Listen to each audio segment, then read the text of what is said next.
So the Nike Jaw 2s are in. I've been playing them for a little bit. I would say that they're slightly better than the original, but not by much.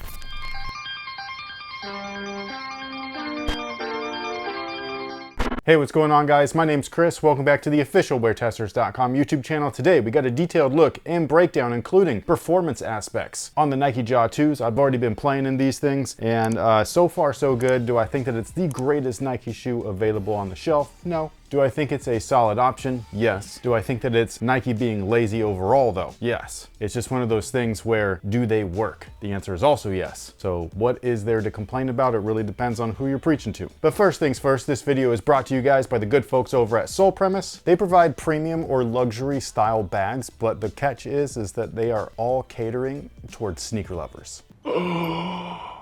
They have a wide variety of different options and different materials and different colors. So as an example, this guy right here is just their daily commuter bag. This is essentially just a regular backpack, but the difference is that they can hold 2 pairs of shoes in there up to size 15. Excellent. I personally love these bags because when I go on short trips, I'm able to wear one pair and then stick a secondary pair inside of the shoe storage. And then instead of opting to throw in a third pair of sneakers, that's where I actually put my clothes.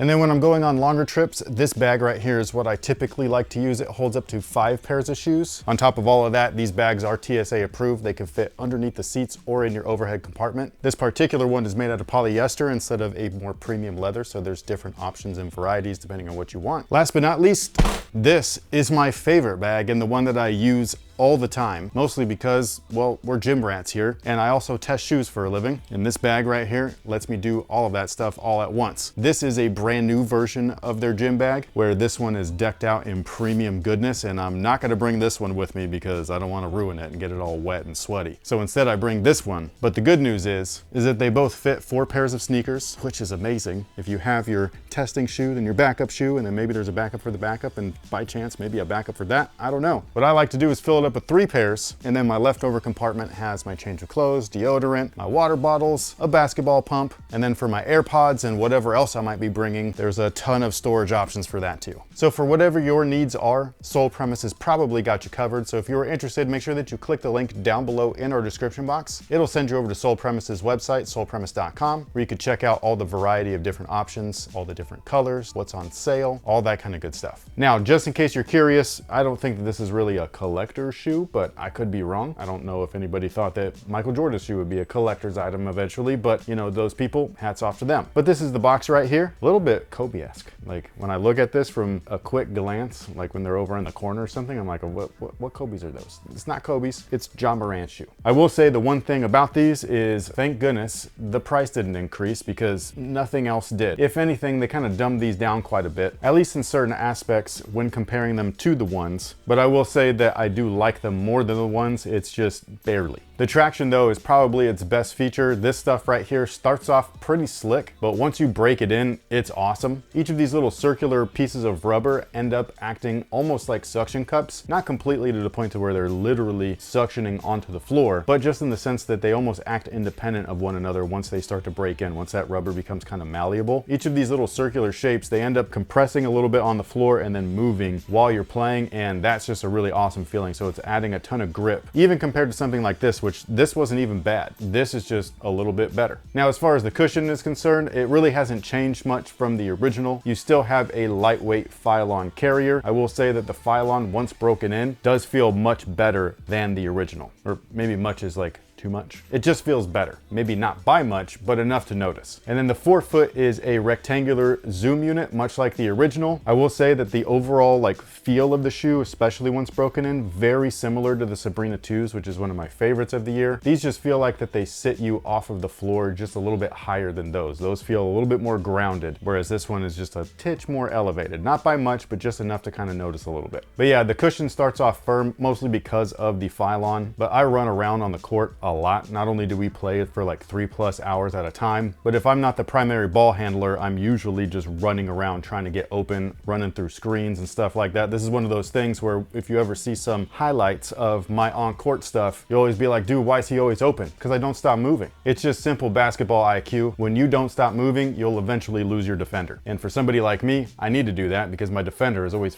face guarding me. It's annoying. Now the materials are cheap as This is the one aspect of the shoe where I'm just like, guys, come on, really? And no, I'm not saying that this one was better by any means, but at least they gave you a synthetic leather that kind of looked like leather, so you were kind of like, oh, okay. They tried a little bit. This one, they didn't try at all, not just from the material standpoint, but clearly from the design standpoint. There's zero design in this. This is a shape and a material, and then that's it. I don't know who's in charge over at Nike Basketball right now, but that person should probably move on.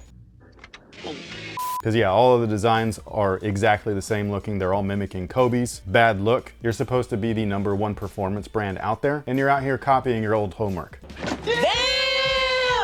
On top of that, again, there's zero design in this. Where's a panel? There isn't one. It's just this one. That's it. They use the same last, everything. This is literally the first version of the shoe in a cheaper looking package. Performance-wise, it does work. So that's the one thing where I'll give it a slight asterisk, where this cheap ass material did work really well. I happen to like the mesh on these a little bit more than the originals, just because it's less restrictive. It's more breathable. It also makes it more flexible, especially at the forefoot. The outer layer is this cheap screen mesh, and then that's glued to this plastic material. It's complete garbage, but it does work. I just don't like buying garbage for 120 bucks. I can go buy those Shacks for 45 and get better materials out of them. That's fucking weird. Now the fit's the one aspect of the shoe that I really did prefer over the originals. Even though it feels like they're on the same exact last, the originals here just have a lot more padding in the collar specifically. The sleeve area and the forefoot just slightly, but not by much. And it's all the padding back here that really feels like it's like pushing against my Achilles, and I already get like tendonitis back there. And so this fit right here on the original was just almost unbearable. That is just a personal thing, so I know that that's not going to be for everybody, but for me, it made the original shoe damn near unwearable. But again, these feel more like the Sabrinas. They're a lot more slim inside the shoe. There is still a little bit of padding, just not as much as the first version. And personally, that works for me best. So yeah, I enjoyed the fit on this one a lot more. It was not uncomfortable or pushing in my Achilles in weird ways or anything like that, which is probably one of the reasons why I love the Sabrina 2 so much, because they fit almost exactly the same as these, and it feels almost like the same shoe. It looks like the same shoe. It's shaped like the same shoe. It's lazy.